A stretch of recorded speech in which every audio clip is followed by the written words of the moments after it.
Hi, I'm Jamie Sumner, and I am the author of Please Pay Attention and some other middle grade novels you may have heard of before.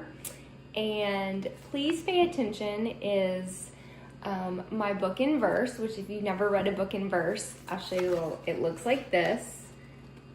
And they're poems, but they're free verse, so they're not necessarily rhyme, and it reads really fast, like you're reading song lyrics.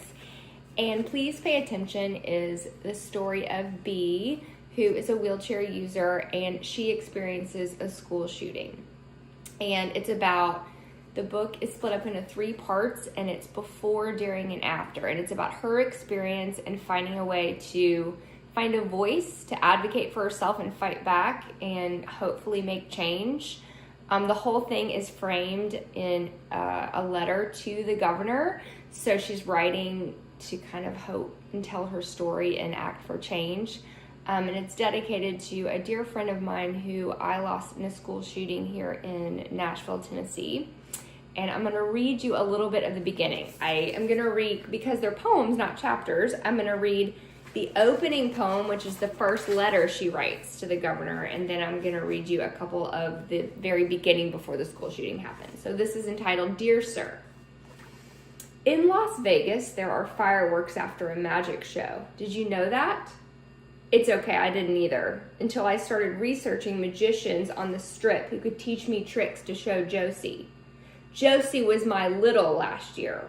All the 6th graders are paired with a kindergartner to walk into school to demonstrate leadership, stewardship, friendship, all the ships basically.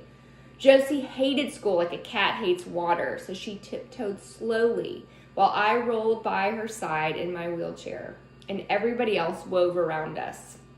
I tried not to hurry her. Josie'd had a hard year. I'd been looking at magic to lift her spirits, which was why on that first warm Monday last spring, with the buds of the magnolias finally showing some white, I had fireworks on my mind. When I heard the pop, pop, pop at the end of English, I looked to the window, expecting to see sparkles of light. But the sky was blue, not black, like it needed to be to glow pretty. The shout down the hall was a scream full of fear that made my heart shiver. The pop was a shot from a gun, and the shout stopped too quick, like a TV clicked off before the show's over. That's when everyone began to run. Everyone but me, of course. Wait, I'm getting ahead of myself. I need to back up. You have to hear the whole story so you understand. I really need you to understand. So if you don't mind, I politely demand for the next little bit that you please pay attention. Then we skip to before the school shooting. This is poem 1, Faculty Kid, 10 days before. Birdsong is one of my favorite words. It sounds old-fashioned and also like someone made it up, which I guess they did, because how else do you get words? I wake to birdsong, the chirp, chirrupy chirp of robins readying their lungs for a full day of humming and hopping and enjoying their bird selves. I press my nose to the open window screen and a chirrup back because it is Friday and I hear it, and Max said I can go green today. I've been orange sherbet for 6 weeks, which is how long she says I have to wait before I dye my hair again. Otherwise it will fall out. That's what she says anyway.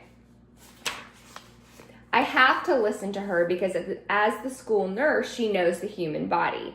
And as my guardian, she buys me Cheeto Puffs. My whole scalp tingles in anticipation. Maybe I can dye it in the teacher's lounge bathroom during lunch so I don't have to wait all the way until after school. In the kitchen of our tiny duplex on Battlefield Ave, she catches me tucking the box of lime green dye into my bag. Not going to happen. She reaches for the box, but not before I roll back and take a lap around the kitchen table out of reach. Bea? Max? I say back to her. She takes a sip of coffee that is mostly cream and gives me the look, the grown-up stare that sinks into your soul and scans it for devious intentions. The school is not a hair salon, she says. But Josie will love it, I beg. Josie loves you no matter what color your hair is. Max picks up her keys. She's right about Josie, but wrong about the rest. What's the point of being a faculty kid if you can't use the teacher's bathroom to make a huge mess? I surrender the box anyway and follow her purple clogs out the door because it is Friday and there is birdsong, and I've never been one to put up much of a fight. So that is the very beginning of Please Pay Attention, and I hope you read it, and I hope you find stuff to talk about it in it. And if you've never read a book in verse, I hope you start here because they really are a great way to get into reading, even if you're not a big reader. Thank you so much.